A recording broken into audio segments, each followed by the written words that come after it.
Right, folks, only a couple of messages today. Again, it's quiet out there, really quiet. Right, on the showbiz front. Not so much news, more observations, really.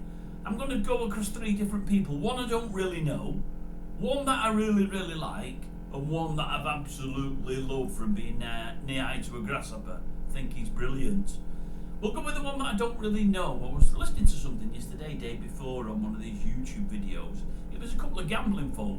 One that I particularly like, old Neil Channing, and they're on about, surprisingly, Strictly Come Dancing.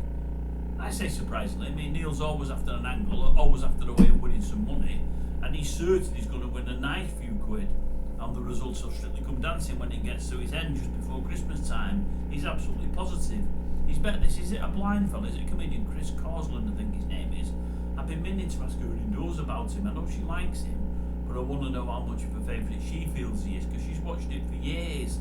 Although I haven't had a chance to do that, or I've forgotten to do that, so I've gone on Odds Checker, and he's a monstrous favourite. Now, they're doing a thing on YouTube there, Channing and this other fella. I think it's more aimed at the American market. They're talking odds, things I don't know anything about. But I think it's about 1 to 2 to win. So that means for every £2 you put on, you get £1 back, which is really poor. They've very rarely had a favourite that strong in the whole of every series, I would suggest. Anyway, I was listening to something they were saying, and they were saying that the judges on Strictly have said they've never known any contestant at this stage in the competition, any contestant, creating so much interest. Everybody's talking about him. They're saying they're getting stopped in the street with regularity, saying how fantastic he is and how much they like him. And this old Neil Channing said he's a landslide, he's going to win it, absolutely no doubt about it, he's going to win it. And I'm thinking, surely with about 4 or 5 more weeks to go, it can't be that definite, can it? He says it is, it probably is.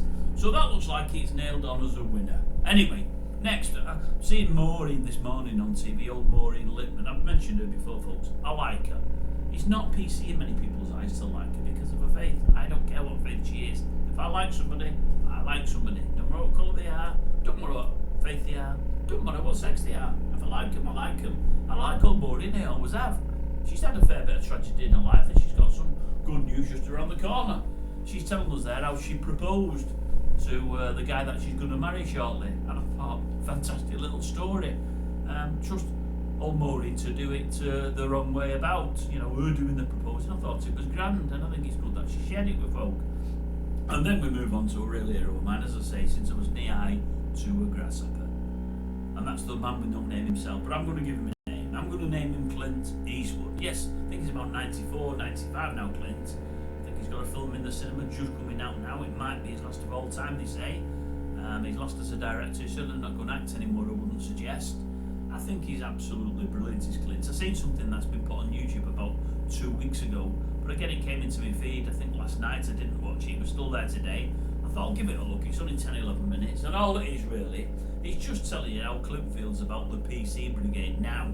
I think it was put together this a year or two ago when one of his earlier films came out.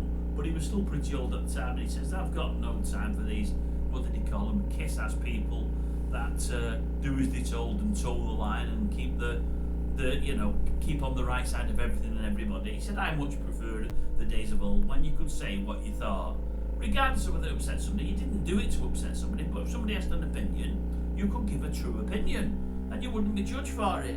He said, I think that's how it should be.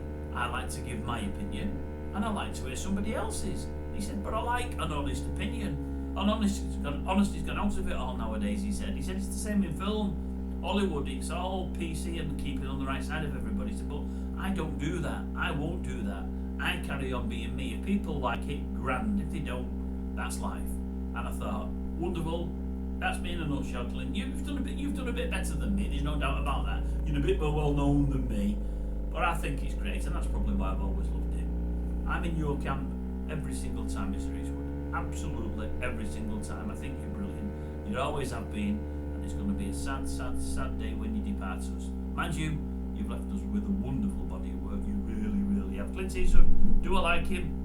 I love him, man. Never mind like him, I love him. Think he's great. Right, why I put these on, I don't know. I'm going now.